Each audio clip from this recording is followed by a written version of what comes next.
नमस्कार और आप देख रहे हैं पल पल। तजिंदर बग्गा गिरफ्तारी के मामले में हरियाणा के गृह मंत्री अनिल विज पर नेता डॉक्टर अशोक तंवर का एक बड़ा बयान सामने आया। तजिंदर बग्गा मामले में हरियाणा के गृह मंत्री अनिल विज द्वारा आम आदमी पार्टी पर पंजाब में टॉर्चर हाउस बनाने के आरोप वाले बयान को लेकर के पूर्व सांसद एवं आप नेता डॉक्टर अशोक तंवर ने कहा कि गृह मंत्री सावधान हो जाएं। भाजपा भी अपने कई राज्यों में इस तरह की कार्रवाई कर रही है। इसका मतलब भाजपा भी टॉर्चर हाउस चला रही है। तजिंदर बग्गा की गिरफ्तारी के मामले में डॉक्टर अशोक तंवर ने कहा कि हमें किसी के लिए भी बोलते समय मर्यादा रखनी चाहिए। तजिंदर बग्गा के मामले में भाजपा ने अपने राजनीतिक हित के लिए पुलिस को पुलिस के सामने लाकर खड़ा कर दिया, जो कि पूर्ण रूप से गलत है। डॉक्टर अशोक तंवर ने टीएमसी से आप में जाने का राज भी खोलते हुए उन्होंने कहा कि हम टीएमसी के साथ नहीं थे, हम तो प्रशांत किशोर के साथ थे। हमने प्रशांत किशोर के टीएमसी को लेकर के और टीएमसी में प्रशांत को लेकर के ही गए थे, लेकिन बाद में कांग्रेस से प्रशांत किशोर ने वार्तालाप किया, लेकिन हम कांग्रेस में नहीं जा सकते। भूपेंद्र सिंह हुड्डा पर भाजपा के साथ मिलकर के विपक्ष की भूमिका निभाने पर भी आरोप लगाया।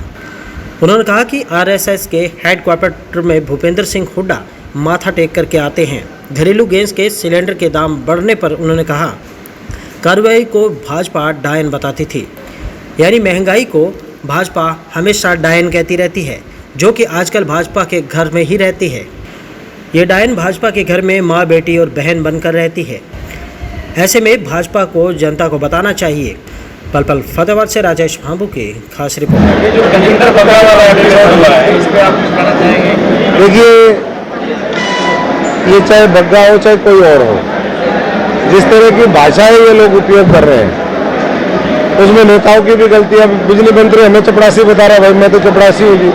और सारे चपरासियों से अनुरोध करूँगा, चपरासी हमारा साथ दें, कर्मचारी हमारा साथ दें, बिजली विभाग के लोग साथ दें, जो बिजली विभाग वालों से पूरी सरकार से दुखी है वो भी हमारा साथ दें। ये लोग जो इस तरह की भाषा इस्तेमाल करते हैं, चाहे वो बड़े नेता हो चाहे उनके पदाधिकारी जो दूसरे हैं, कुछ न कुछ गलत वो जब भाषा का उपयोग करते हैं, जब वो देश को, समाज को, प्रदेश को बांटने की जब एक सोच को लेकर के आगे बढ़ते हैं, तो उसके ऊपर कार्रवाई जब होती है तो फिर उनके बचाव में दूसरे लोग आ जाते हैं।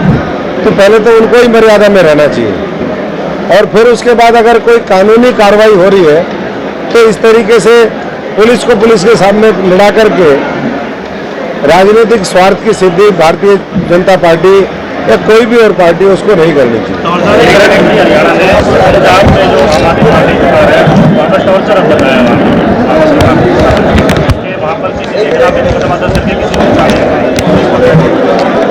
गृह मंत्री भी थोड़ा सावधान रहे।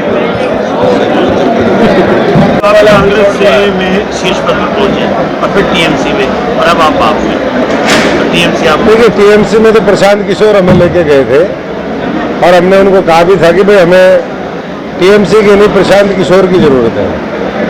तो प्रशांत किशोर बाद में फिर कांग्रेस से उनकी वार्ता शुरू हुई, तो वार्ता शुरू हुई 5 महीने तक कुछ नहीं हुआ। तो फिर हमने कहा भाई हमारा तो इन पार्टियों से जिन्होंने देश लूट के खा लिया, उन पार्टियों से तो कोई वास्ता है नहीं।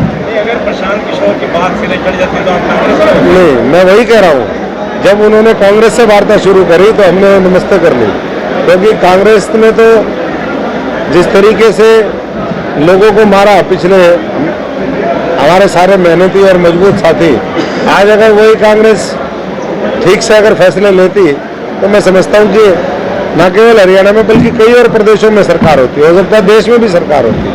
कांग्रेस चेहरे बदल रही है लगातार, पहले आप फिर शैलजा जी, अब उदयवान जी, कांग्रेस का कुछ बढ़ेगा राजनीति?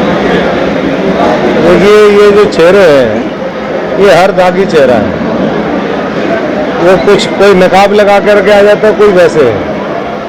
तो ये इन चेहरों से अब कुछ होने वाला नहीं है। शिखंडी के पीछे शिखंडी, शिखंडी के पीछे शिखंडी, शिखंडी के पीछे, वो तो एक शिखंडी के पीछे था मामला, यहाँ तो शिखंडियों के पीछे शिखंडी चल रहे हैं। तो इसलिए मैं समझता हूँ कि हाँ, आप प्रदेश अध्यक्ष रहे और आपको जिला संगठन गठित नहीं करने दिए गए, कारण भूपेंद्र सिंह हुड्डा था या अलग?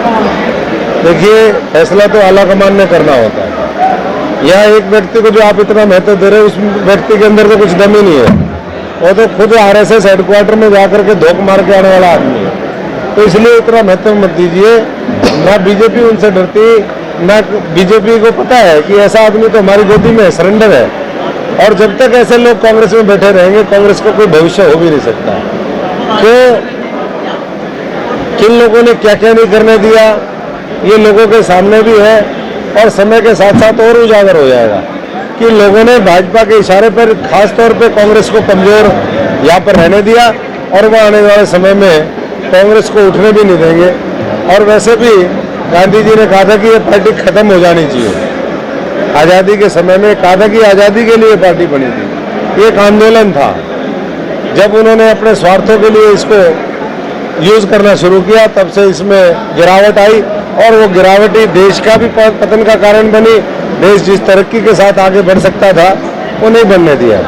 तो आने वाले समय में कांग्रेस से देख रहे हैं या बीजेपी से देख रहे हैं? एक बात बताओ, जब 90 में से 90 जीतेंगे तो मुकाबला किससे?